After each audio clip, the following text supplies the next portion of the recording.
Okay, well, for the next section, we're going to be taking a look at the evidence. So we're going to build on that last presentation to help guide us what the evidence is now telling us about what we should be doing to improve patient outcomes, and that's what we're all here for. And as part of this, what I'm going to do is bring you my top 10 key take-home messages from this work. So the first thing to say is that we're going to be talking massively about this thing called the EXIT project. So this is the Extrication in Trauma project, which was established by Professor Tim Nutbeam and myself many years ago now. Now, this was funded really generously by the Road Safety Trust, and it just would not have happened without their grants. And the way that they are able to give these grants is really interesting. So if you were caught speeding in the UK, then you would be offered the opportunity to go on a speed awareness course. And some of that money that you pay to go on a speed awareness course comes back and is given to the Road Safety Trust to enable them to fund projects which might improve road safety. So a really nice closed loop example of how you can try and, if you like, provide better outcomes for patients based on some of the legal requirements within the countries that you work. But huge thank you to the Road Safety Trust, because as I say, without them, this work definitely would not have happened. So let's go back a little bit. Let's take a step back and think about what extrication used to be, or perhaps in some places still is. So there was a focus on movement minimization above all else. So if we keep that patient still, everything's going to be fine. We had it absolutely drilled into us that that patient might have a spinal injury, and by moving them even a millimetre, we could make this whole situation catastrophically worse. And what that's led to is this situation where we were generally deconstructing the vehicle around the patient. So the ideal situation would have been to have just had a chair with a patient sat on it in the middle of the road with the vehicle completely gone. And of course, rescue teams were moving the patient from the vehicle, so they were never trusted to move themselves. But in a real world setting, that takes around 32 minutes, and that's a really, really long time if you've got a blocked airway, if you've got not enough oxygen getting into those lungs, or if you're not perfusing. And this is something that we really need to consider, because good spinal care is not just about keeping it still. It is about making sure it's oxygenated, that injured spinal cord, and also making sure that it's perfused so that you've got enough blood pressure going to it to keep that oxygen going there. So good spinal care is about good secondary spinal care as well. So okay, let's have a little look at this project. So on the left here, you can see the different constructs or the different parts of evidence-based medicine. So this is formulated from expert clinical judgment, relevant scientific evidence, and the patient's values and preferences.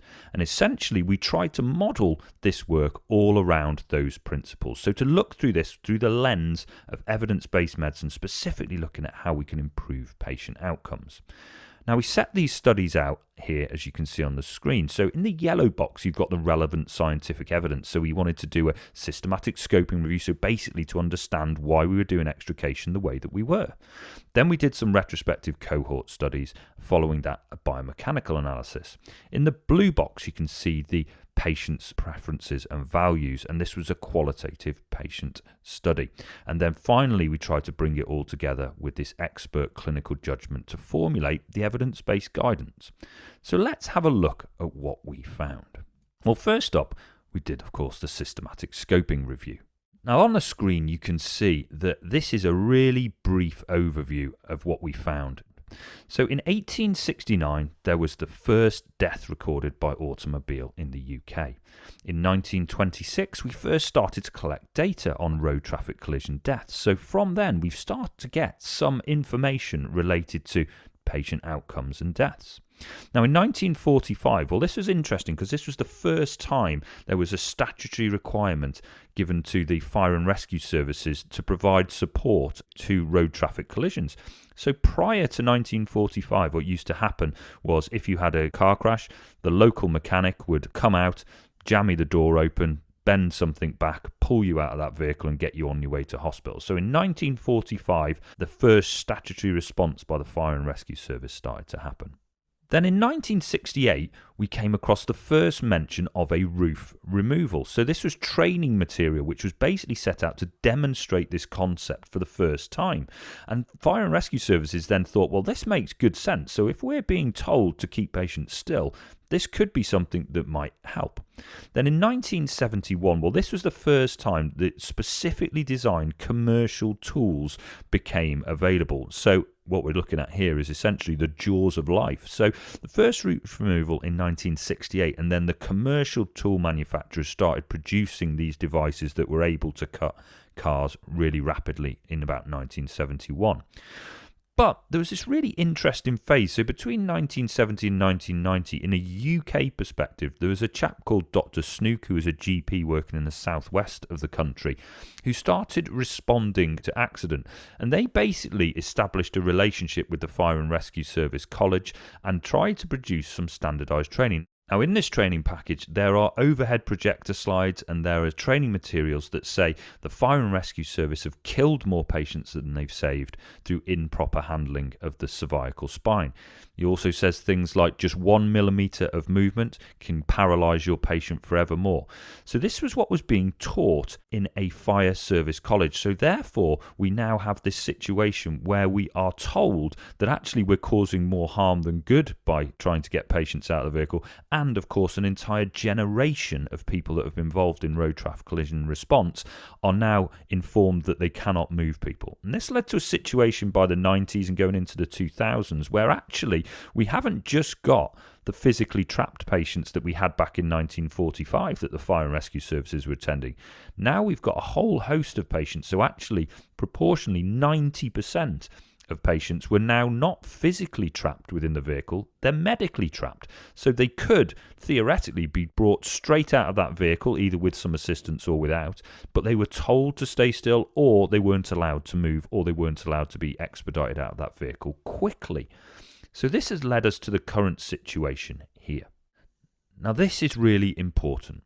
So back then, when that change in practice started to occur, what do we think the overall proportion of spinal cord injuries were? Well, for such a big swing in practice, so an expert to say that we're killing more patients than we're saving, well, there must be some really strong evidence out there.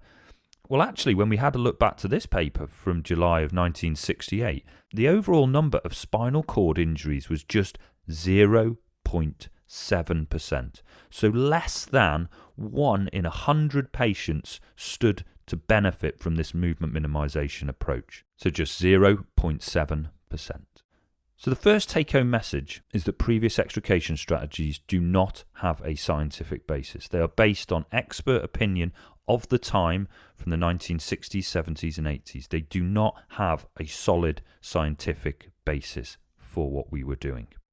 Okay, so next up we had a look at some retrospective cohort studies, and the first study we looked at was whether entrapment matters. Because of course, if being trapped didn't make any difference to patient outcomes, then really we should be focusing on another area. So we had a look at a retrospective database study from 2012 to 2018 with over 60,000 road traffic collisions, and what we found was, oh yes, absolutely entrapment matters, because the mortality rate if you are trapped is 8.9%. So 8.9% of patients died if they were trapped versus 5% of patients if they were untrapped. And that was when you adjusted for all known and reported confounders. So they have a much greater chance of being sick. And also trapped patients had more significant injuries of the head, of the chest, of the abdomen and the spine, and an increased rate of pelvic injuries with significant blood loss, also blood loss from other areas, and things like tension pneumothoraces. So all really, really significant big problems. And they also, just to top it all off, had a far greater need for intubation. So things like advanced airway management, things like the need for blood and for chest drains and things like that. But spinal cord injury, again, is still really rare. So just 0.7 again. So as a percentage, unchanged from 1968. But the thing we need to come back to again is this idea of preventing secondary injury in spine. So it's not just all about keeping someone still, because what we found is that over half of the people who had spinal cord injuries also had significant other injuries which might affect the oxygenation or the perfusion of that injured zone in their spine. So actually what they need is, for good spinal care, they need to be out of that car having those other injuries managed as well. So given that extrication takes time and considering the frequency and the severity of injuries, the benefit of this movement minimization approach might be massively outweighed by that additional time that it takes. The other last bit, I guess, to mention with this paper, which we found super interesting, is that it is so difficult to be able to tell which patients are sick. So there are obviously a group that look really unwell when you arrive there, and there will be a group that have no injuries and are absolutely fine. But actually, if your patient is in that vehicle, it is really, really tricky. In fact, I would go as far as to say impossible as to determine at that stage whether that patient is going to go on to have really significant injuries or a really bad outcome. We couldn't find anything that was useful in terms of blood pressure, heart rate, oxygen levels, things like that would enable us to say this person is sick and this person isn't. So all patients should be considered to be unwell in this phase. And from an international perspective, the incidence of these spinal cord injuries is still low. So you can see here, it ranges between 0.7 to 1.6% of all of the injuries that we find following road trauma. So from an international perspective, there isn't a huge difference to what we're seeing in the UK. So the findings of this work potentially can be utilised anywhere else around the globe. So study number 2 then, does age matter? Well, very pertinent question. So this was again a retrospective database study from 2012 to 2019, and this had over 70,000 patients, and we stratified them into different age groups to determine whether or not there are different injury patterns based on age and different mortality rates, so rates of death. And what we found was that older patients, especially those aged over 80, were much more likely to be trapped, firstly, and had a higher mortality rate, so they were more likely to die. So in effect, what we can say from the findings here is that elderly patients who are trapped are definitely more likely to have a bad outcome. But reassuringly, the incidence of injuries which would prohibit self-extrication was similar across all age ranges. So whether you were 20 or whether you were 80, the likelihood of you having injuries which would mean you couldn't get yourself out of the vehicle was proportionally the same across all. So that's really reassuring. Although the elderly population who are trapped have a higher mortality rate, actually they have hopefully the same ability to self-extricate and keep their entrapment times reduced. So study number 3 here in the retrospective cohort studies looked at whether biological sex mattered. So it was a retrospective database study, again from 2012 to 2019. And what we found was that within this population, 26% of the patients that we saw were female. But females were much more frequently trapped. So 16% of the time they were likely to be trapped versus 9% of the time if you were male. And there were different injury patterns across these groups as well. So females were much more likely to have pelvic and lower back injuries compared to males who were much more likely to have head and chest injuries. So really interesting differences there and a really complex topic to unpick. So some of it will be around the psychosocial response. So that might be the response of the female that's in the vehicle, but equally it might be the response of us as rescuers. So having this much more paternalistic relationship with a female car occupant than a male who we might just say, just get yourself out. But interestingly as well, I think there are some serious questions to be asked of the engineering world with regard to how females are represented within safety on roads. Because if you look at how you get a good NCAP rating score, well, that's based on a 5'9", 170-pound male mannequin. And obviously the female form is different to the male form. So we need to be really careful about how we look at our engineering solutions moving forwards, because the injury patterns are different between males and females. And what we can definitely say is that frequency of patients being trapped is also different, which needs much further study. So the take-home message is previous extrication strategies do not have a scientific basis. Trapped patients die more frequently. Only 0.7% of them will have spinal cord injuries, and most of those that have a spinal cord injury will have other significant problems that threaten the oxygenation and perfusion of that spine. To reinforce that clinical observations, so your blood pressure, your oxygen levels, your heart rate, can be falsely reassuring in the early phases following a collision. Most patients do not have injuries which would prevent self-extrication, and there are differences that we need to be aware of in outcomes and injuries between both age and biological sexes. So that brings us on nicely to now talk and look at the biomechanical analysis, because there was so much focus on this idea of movement minimization that this was a problem that we needed to go looking at with this scientific lens. So what we used for this was some technology called inertial measurement units. You see them everywhere now. So they're in earpieces for Formula One drivers, they're in gum shields for rugby players. But back when we first started looking at this problem, this technology just wasn't widely available. So we linked up with the University of Coventry and their biomechanics lab, and we started to look at how we could use this to measure the amount of movement within the spine when patients were undergoing different extrication techniques. So what you can see here is an example of this technology in action. So this is me self-extricating from a vehicle, and it's graphically represented there on the screen. So essentially, if I talk you through the process, there is this movement of my hand going forward onto the steering wheel, my legs move out, I then come out of the car and step myself up and walk away from the vehicle. The other example is the long spinal board roof-off style extrication, where essentially the rescue team do all of the work.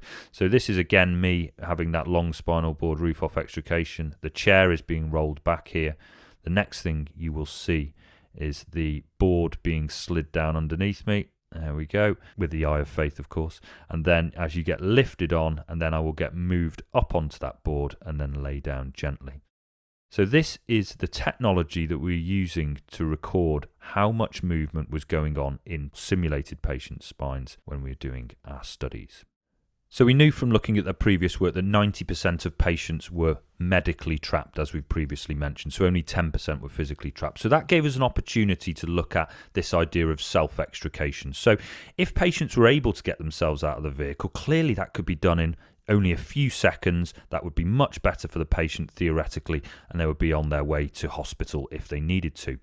But what was the optimal way of getting someone out of a vehicle under their own steam, so as a self-extrication? Was it with a collar? Was it without a collar? And was it with instructions or without instructions? So we had 4 different groups that we were looking at here. So we performed over 400 extrications with a range of healthy volunteers, and we split them into those 4 groups. And what we found was that the smallest cervical spine movements, so up there in the neck, were seen in those who had a collar applied and had no instructions. So essentially, if you read a script out, patients were much more likely to have more movement than if you just asked them to step out of the vehicle themselves. But by applying a collar, that reduced the overall movement at its maximum inflection by 15 to 20 millimeters, so 1.5 to 2 centimeters. So there is a reduction in movement by putting a collar on. However, the actual clinical implications for movements of just 15 to 20 millimeters, well, that's a very different question. But if we're looking at things purely from the perspective of keeping the neck still, well, applying a collar will definitely help with that. But it does become a little bit more complex when you start thinking of different terms. So if it's not about the maximum inflection, so the largest movement in a short period of time, you think about the cumulative movement that happens. So this idea of travel, the amount of small movements that might happen, and adding all of those up. Well, it's a slightly more difficult question to answer, because collar application itself causes around 2.3 millimeters of maximal movement during application. And these studies had patients with prepared necks. So what that meant was they didn't have scarves on, they didn't have jackets that were up around the neck, they were sat in the vehicle, and obviously it was being applied by people that were very, very used to applying collars in that setting. So the very best that you get is an additional 2.3 millimeters of maximal movement, but it might be more in a real world setting. And of course, there was an additional 4.9 millimeters of what we call total travel. So although collars do reduce the movement overall, I think the clinical certainty of how much that is likely to benefit someone is not 100% certain at the moment. But if we're looking at things from an evidence-based perspective, it would seem that if you're aiming for movement minimization, then the application of a collar during self-extrication is appropriate. What you do once the patient's out of the vehicle, that's up for discussion. But to get them out of the vehicle, it would seem appropriate to put a collar on. But of course, we've got groups of patients who can't self-extricate. We've got groups of patients that can't self-extricate because they're in pain or because they physically aren't able to, for whatever reason. So how do different commonly utilised extrication techniques perform. So up here you can see in picture 1 and 2, so this is a standard roof-off long spinal board extrication that we'll have seen many, many times over the years. Now that is going to take 32 minutes to occur in a real-world setting. Picture 3 here that you can see is a B-post rip. So this is just a minimal amount of cutting. So you can see they've made just a few cuts to create that space that's there, and then they've removed the door out of the way. So what you're getting there is the ability to still get better access to the patient, but it should be able to be performed much more promptly. So somewhere in the region of maybe 5 minutes or so. The final one that you can see down here is number 4, which is a rapid extrication. So basically what's happening here is they're not making any cuts to the vehicle whatsoever. They're just opening the door and perhaps leaning on it heavily to increase the size of the opening, and then they're sliding a spinal board in and rolling the patient out onto it. That should be able to be performed in around a minute or so. So what we are gaining here is time saving. So obviously the roof-off long spinal board extrication, 32 minutes. The B-post rip, around 5 minutes. The rapid extrication, a minute or 2. And then, of course, self-extrication, which can be performed within just a few seconds. So how did they perform? Well, here you can see on this chart, at the bottom line, self-extrication. Okay, so self-extrication consistently produced the least movement. Now, if you look at the other 3, so the roof off, which is at the top here, the B post rip, which is in the second one down, and the rapid X, which is the third one down, they all have these overlapping confidence intervals, which are the small lines that you can see there. What that means from a science perspective is that they all perform in a similar way. So actually, self-extrication is definitely the thing that is going to reduce the amount of movement, but it's also the quickest to perform. So we're saving time and we're reducing movement by using self-extrication. But if the patient isn't able to self-extricate, well, all of the other methods that we examined produce similar results. But of course, there is a vastly different amount of time between what it takes to perform each of them. So essentially what we're saying here is self-extrication is definitely the best option that we've found, and that all of the others perform in almost exactly the same way in terms of movement. Okay, so let's recap where we're at. Well, previous extrication strategies do not have a scientific basis. Trapped patients definitely die more frequently. Only 0.7% of these patients have got spinal cord injuries, and if they do, most have got other significant injuries which will make it worse anyway. Clinical observations, don't trust them. Most people do not have injuries which would prevent self-extrication. We also know that there are differences in outcomes and injuries between ages and biological sexes. Now, this additional information that we've just got now is that collars do reduce movement during extrication, but the clinical importance of that is a little bit unclear at the moment. But self-extrication consistently produces the least spinal movement of all of the ones that we looked at. And of course, all the other extrication methods that we examined produced statistically similar results. So self-ex above all else. So that led us on to our patients' values and preferences.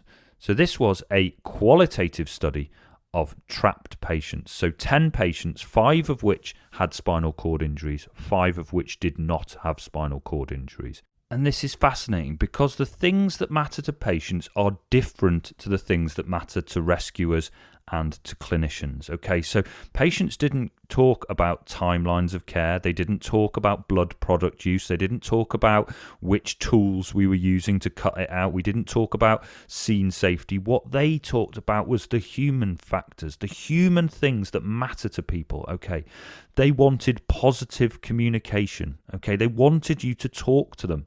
They wanted companionship. They wanted explanations about what was happening around them. Okay, and they wanted post-incident follow-up. They had really negative experiences when there was a communication failure. So if you don't talk to your patients or your casualties, however you term them, then they are probably not going to have a very nice experience that day. That day is already a really bad one, and it's made worse by communication failures, by a loss of autonomy, by not meeting their pain needs, by having delayed communication, and the onlooker use of social media was something which thankfully is a bit rarer than it used to be, but still exists out there.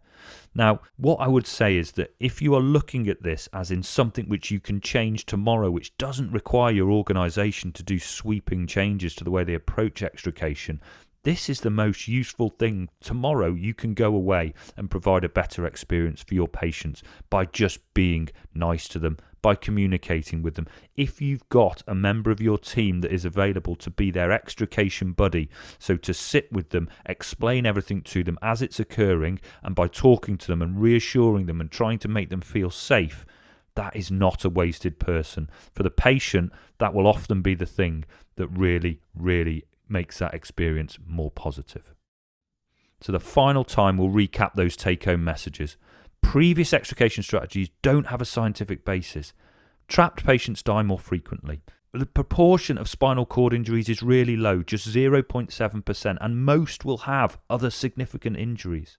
Clinical observations can be falsely reassuring. Don't trust those people that have normal observations when you arrive on scene. They can go on to deteriorate and do go on to deteriorate.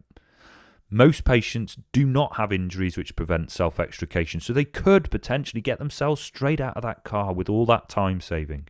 There are differences in outcomes and injuries between ages and biological sexes.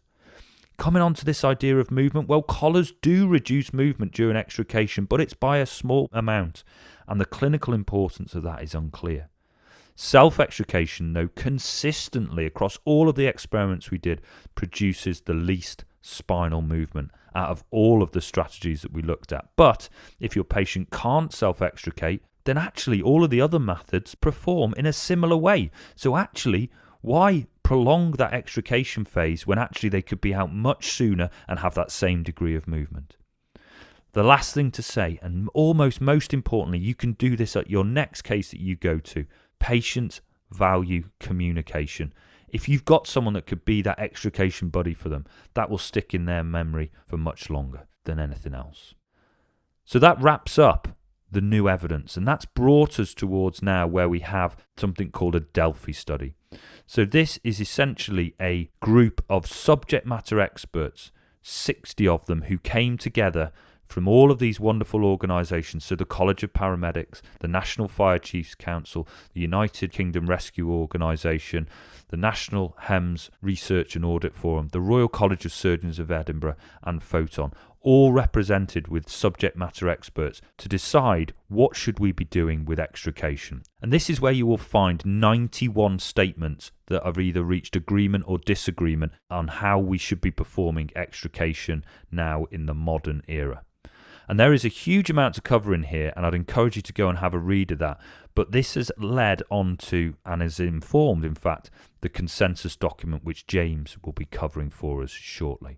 But my favourite, and if I may, just go over my favourite statement from this Delphi study. It is that all patients with any evidence of injury should be considered time dependent, and the extrication time should be minimised. So no longer should we be doing a 32-minute roof-off long spinal board extrication for every single patient we come to. We want to keep that extrication time minimised if there's any evidence of injury. Great talk, Rob.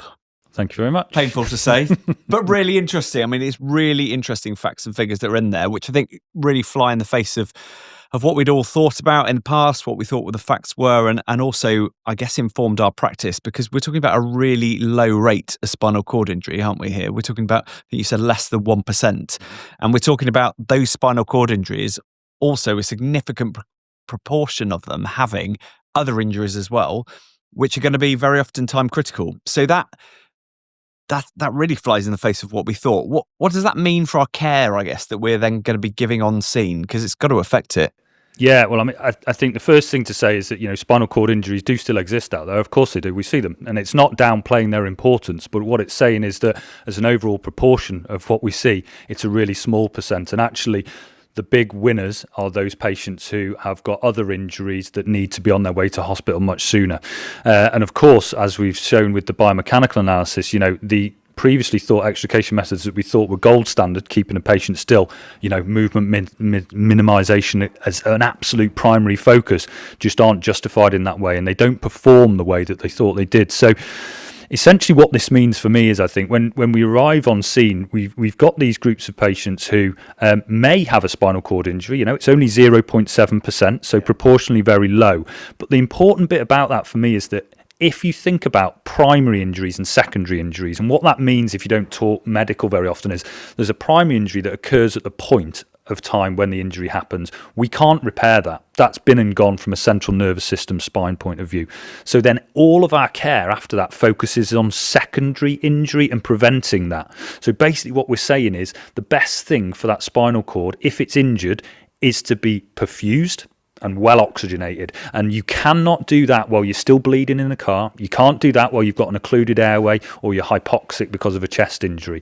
So essentially for everyone that you've got on scene, essentially if there's any inkling of that, the best thing for them is to be out of that vehicle and having those other injuries, because we can't repair what's been lost. Yeah. And that really is different, isn't it? Because I historically, we always thought, right, spinal cord injury, we've got to take this really slow, really steady. We must look after that spine at all costs. And actually now, we're not saying don't do that, are we? But what we are saying is, yes, there might be a spinal cord problem, but they're also very likely to have other multiple injuries that need management. And that's where the driver's coming, isn't it, for this?